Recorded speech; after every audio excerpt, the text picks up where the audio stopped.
Tout pour investir, le déchiffrage. Gustave Sanden de Colbert qui est avec nous en plateau, bonjour. Bonjour Antoine. Et Mathias Bacchino qui est avec nous à distance, mais qui est bel et bien avec nous. Bonjour Mathias. Gustave, on en parlait juste avant l'émission. Ça reste pour moi la nouvelle de la semaine. Porsche qui fait un profit warning très très important et qui table sur une marge opérationnelle de 2%. Mais qui aurait pu prédire qu'un constructeur de voitures d'exception, ça reste quand même, voilà, c'est de la grande série, mais c'est de la voiture exceptionnelle, puisse ainsi voir ses finances se dégrader totalement.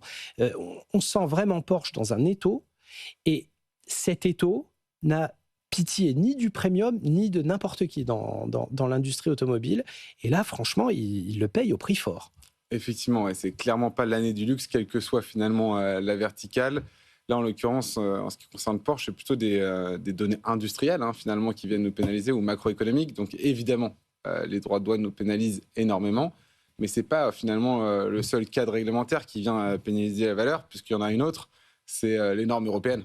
On le voit dans les résultats de Porsche, si on analyse un peu plus en détail, c'est quand même largement lié à une suranticipation de la consommation d'électrique premium et une incapacité à faire bouger finalement leurs acheteurs historiques vers l'électrique. Et pour ce qui est de l'électrique, ceux qui ont bien pénétré le marché sont plutôt des acteurs chinois pour lesquels on avait plutôt légiféré en avance. Donc le cadre juridique européen, finalement, était idéal pour un déploiement chinois et peut-être un peu moins idéal pour nos amis allemands. Oui, parce que c'est la tempête parfaite, finalement. En gros, en moyenne, on doit payer 70 000 € de malus par Porsche acheté. Une Porsche, c'est voilà, du côté des 100 000 €, une 911. Il y a ces surtaxes européennes, il y a les surtaxes douanières du côté des États-Unis. Porsche ne construit pas aux États-Unis, ce serait un non-sens.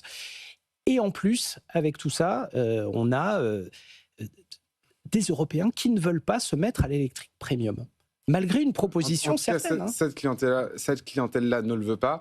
Si on regarde le marché français spécifiquement, c'est un des marchés les plus impactés, où il y a le moins d'immatriculation effectivement du marché. Et si vous vous promenez un petit peu dans les rues de Paris, désolé pour l'anecdote, mais regardez les immatriculations, les plaques d'immatriculation des voitures de luxe, elles sont de moins en moins françaises. Donc en fait, ce que ça produit, cette super normalisation, ça produit encore des recettes fiscales en moins pour la France. Et encore un autre exemple. C'est ouf. On va parler de Wall Street, parce que du côté des marchés, il y a un déséquilibre qui est en train de s'installer. C'est-à-dire que, globalement, on a une politique monétaire qui est dans une forme de corner, on va le dire, avec des marchés actions qui se retrouvent au plus haut, mais un dollar qui dégringole. Donc du coup, ça instille des déséquilibres un petit peu partout, notamment les records historiques que signe l'or en ce moment. Mathias Bacchino, là aussi, on a un cocktail assez détonnant finalement pour des marchés qui gardent quand même des perspectives de croissance excellentes, et tout le monde est obligé de s'y mettre, mais pas à n'importe quel prix finalement. Et puis on est dans une terre inconnue, et c'est pas une émission de télé, c'est plus la réalité. Et donc, en fait, ce qui va être intéressant d'observer, je pense, dans les 6-12 mois qui viennent, ça va être l'ensemble des impacts à fragmentation du choc économique, du choc de politique économique que Trump est en train de faire vivre aux États-Unis. Et un des impacts qui pourrait être problématique pour nous, investisseurs français, c'est le fait que si Donald Trump continue d'affaiblir le dollar, et s'il continue d'inonder le monde de dettes américaines, eh bien, la dette française, qui devient de plus en plus risquée, comme chacun sait, pourrait devenir moins attractive. Et donc, en fait, les choix de politique économique de Donald Trump, au-delà du caractère très dur de son approche envers des institutions comme la Fed, eh bien, pourraient avoir beaucoup d'impacts à fragmentation qu'on ne voit pas encore. Et l'un de ces impacts, c'est que si jamais les États-Unis inondent le marché obligataire de dette américaine nouvelle dans les mois et les semestres qui viennent, eh bien, ça pourrait être plus difficile pour la France de trouver preneur. Et donc, c'est l'un des impacts, au-delà des droits de douane, là, avec Porsche, mais l'exemple est réel pour tout un tas d'autres entreprises européennes, ça pourrait faire mal. Mais ça peut aussi bien se passer, puisqu'à ma connaissance, une situation de la sorte, c'est quand même rarement produite. À une telle accélération technologique conjuguée à des déséquilibres économiques comme ça, c'est vraiment une période de passionnante, mais inquiétante. Gustave, c'est vrai que là aussi, on est face à un horizon totalement brouillé finalement. Est-ce que vous ressentez cette sorte de dichotomie qu'il y a entre voilà, des dynamiques d'entreprise qui restent vraiment très très fortes, très puissantes, mais malgré tout un manque de confiance évident vis-à-vis du dollar, et donc la nécessité de s'ajuster, d'être prudent? Vous savez, souvent, pour se rassurer, on essaie de trouver des similitudes avec des cycles passés. Et donc là, j'ai vu un titre qui m'a amusé ce week-end, c'est la crise des dot-com sous stéroïdes. La bulle Internet sous stéroïdes pour parler du marché actuel.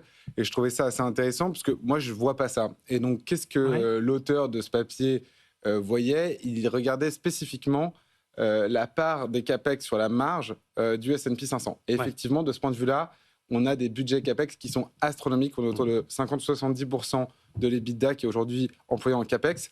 CAPEX veut dire investissement et donc veut dire IA pour filer avec ce que Mathias venait de dire. Sauf que la grosse différence avec la crise des dot-com, d'où le fait que je ne vois pas la même chose, c'est qu'en fait, ce budget R&D, il est essentiellement porté par toujours les mêmes 7 acteurs qui drivent la croissance des prix, mais aussi l'investissement. Et c'est des entreprises extrêmement rentables. Donc, contrairement à la crise de la bulle Internet, vous avez des entreprises rentables qui investissent dans la recherche et le développement. Mais vous n'avez pas une spéculation sur tout un tas d'acteurs dont le modèle économique reste à prouver sur le marché. D'ailleurs, on le voit aussi sur le marché des IPO qui est plutôt en regain par rapport à 2024, mais rien à voir avec les années 2000. Donc, on a un certain nombre d'indicateurs qui sont plutôt rassurants de ce point de vue-là. Et puis, le dernier, peut-être le plus simple, finalement, c'est le pire, donc le price-earning ratio, qui est très très loin de ce qu'on a pu observer au pic de la bulle Internet, malgré le fait qu'il soit drivé, là encore, par ces 7 top valeurs. Parce que si on dézoome un tout petit peu le marché, d'ailleurs, essayez de détenir un ETF equal weight, donc équipondéré, vous verrez que c'est pas fameux. Dès lors qu'on se coupe en fait des 7 magnifiques, il y a peu de reprises, et ce depuis 2022. C'est-à-dire que toutes les valeurs de croissance qui ont été très pénalisées par la hausse des taux et qui n'avaient pas la variable d'ajustement des Magnificent Seven qui se sont relancés par des coupes budgétaires. On ne s'en souvient pas, c'était pas en annonçant des investissements dans l'IA, c'était en annonçant 30% de licenciements sur leur staff. Bah oui, c'est ça. Il faut s'en souvenir, toutes ces boîtes-là, elles restent aujourd'hui à peu près au plus bas depuis 2022. Et donc on attend en fait une relance. Donc pour moi, c'est plutôt un marché polarisé qu'un marché survalorisé. Mais justement, cette polarisation, on va en reparler dans une vingtaine de minutes avec Arnaud Gian de BlackRock, justement pour peut-être un petit peu aiguiller les investisseurs qui se sont mis à fond sur les ETF, et notamment les ETF américains, pour profiter de l'essor de l'IA et des valeurs tech. Mais il faut affronter la baisse du dollar. Tout ça n'est pas évident. Et un investissement passif, il faut être un petit peu actif dessus, a priori. Mathias, vous vouliez nous parler de Kering. Ça reste une très belle recovery parce que là, on sent le deuxième étage. Il y a eu l'étage Luca De Meo. Il y a eu l'étage nouvelle direction chez Gucci. Et là, on gagne 11% sur une semaine. Est-ce qu'il y aura un troisième étage ? Alors, il faut l'espérer parce que Kering est quand même une entreprise importante en France et beaucoup d'investisseurs qui étaient allés sur le luxe l'année dernière se sont retrouvés sans doute un peu coincés sur Kering, donc il faut l'espérer. En revanche, il me semble que cette hausse est un peu prématurée. Je ne sais pas ce que vous en pensez sur le plateau, mais une telle hausse sur des changements de direction, il me semble que c'est un peu vendre la peau de l'ours avant de l'avoir tué.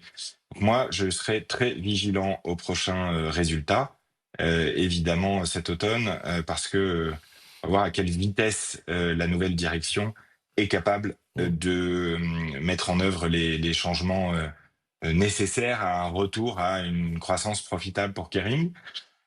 Ça pose plus largement, je trouvais intéressant de le mentionner, la question de la place du dirigeant dans l'entreprise et dans l'économie et pour les investisseurs particuliers aussi. On voit le rôle qu'a eu Elon Musk dans l'explosion et la baisse aussi de différentes entreprises. On a vu cette année l'impact qu'avait eu le départ de Warren Buffett ou l'annonce du départ de Warren Buffett sur Berkshire. On a vu ce que le mercato de Luca Di Meo avait généré aussi bien pour son ancien employeur que pour Kering. Oui. Et donc, il me semble qu'on revient à un moment où le rôle du dirigeant dans l'entreprise est important. On a beaucoup parlé de Larry Ellison aussi ces 2 dernières semaines chez Oracle. Voilà, il me semblait intéressant de le mentionner. En revanche, 11% de hausse la semaine dernière, c'est peut-être un peu ambitieux pour Kering à ce stade. Du coup, le marché vend un petit peu ces nouvelles et prend quelques bénéfices. Le titre perd 1,12% à 264,95 €. Gustave, rapidement, Luca De Meo, il a bien dit, moi, j'annoncerai rien avant le printemps 2026. 2026 ouais. Donc là, effectivement, on a inscrit dans les cours beaucoup de choses. Peut-être. Depuis juin, c'est-à-dire depuis les rumeurs, Voilà. c'est plus 56%. C'est ouf. C'est flatteur. Ouais. Donc, effectivement, une prime de 20 millions d'euros à l'arrivée qu'il a bien amorti pour ses nouveaux patrons, les actionnaires du groupe. Effectivement, c'est très flatteur. Ça pose toutes les questions que Mathias vient d'évoquer. Comment est-ce qu'on valorise presque le personal branding, j'ai envie de dire, à l'échelle des marchés financiers. Maintenant, effectivement, il faudra être vigilant parce que dans le même temps, il y a eu quelques nouvelles. Moins 46% sur les bénéfices pour Kering sur le premier semestre. Donc, on ne peut pas dire que ça, c'est des excellentes nouvelles. Donc, a priori, les marchés sont rassurés par ce qu'incarne Luca De Meo, c'est-à-dire aussi de la rigueur, de la rigueur budgétaire, de la discipline budgétaire, peut-être aussi une capacité à avoir une approche plus industrielle et donc à générer des gains de productivité à long terme sur ces différents acteurs. Mais le vrai défi pour Kering, c'est quand même beaucoup Gucci et il va falloir être capable d'inverser un peu la tendance. On va terminer, Mathias, on ne va pas se quitter sans parler un peu de taxe Zuckman. Est-ce qu'on n'est pas en train de créer le grand méchant loup et faire peur à tout le monde alors que globalement, on en reste vraiment à l'étude de l'ébauche d'un commencement de début de réflexion autour d'impôts un petit peu plus lourds sur les très hautes fortunes? Le problème n'est pas que les très hautes fortunes soient imposées plus lourdement. Le problème, c'est que les entrepreneurs soient imposés sur leurs actifs professionnels. C'est un problème technique qui est évidemment très négatif pour l'investissement de manière générale en France. On n'en avait pas besoin. Je rappelle que le CAC 40 est en baisse depuis la dissolution décidée par le président il y a un peu plus d'1 an, alors que les autres marchés ont connu des hausses très significatives. Et donc, on n'avait sans doute pas besoin, je dirais, après la séquence de notre ancien Premier ministre Bayrou sur la France va très mal, on n'avait sans doute pas besoin de ce débat-là par-dessus.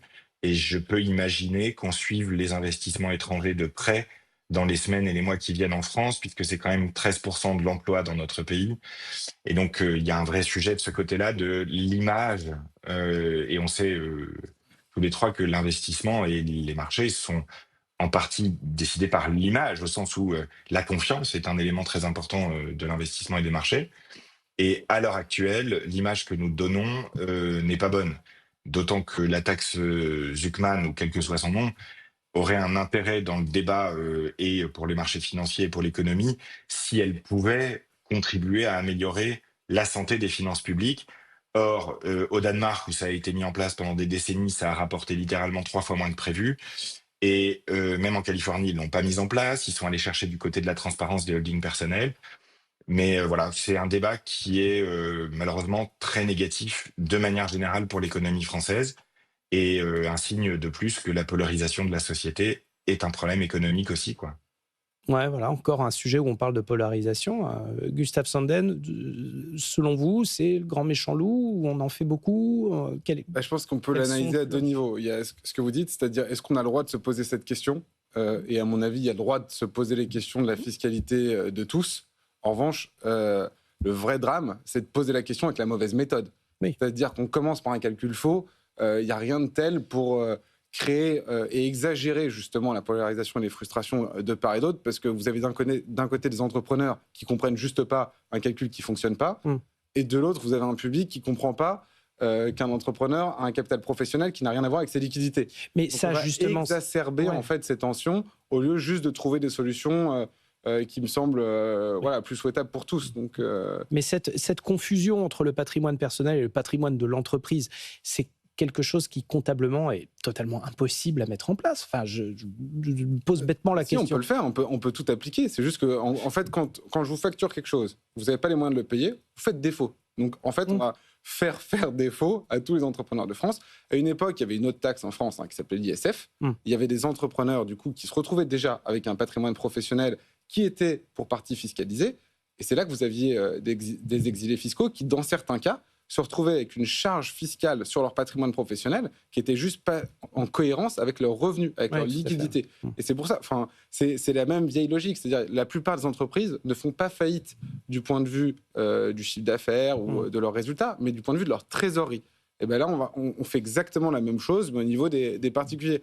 Donc je trouve ça assez intéressant, voire même perturbant, qu'on pose mal la question dès le départ. Parce que ça empêche la partie intéressante, philosophiquement, tous les avis sont respectables, mais en fait, ça empêche le débat, puisque quand on pose si mal la question, je trouve que ça crée juste de la frustration.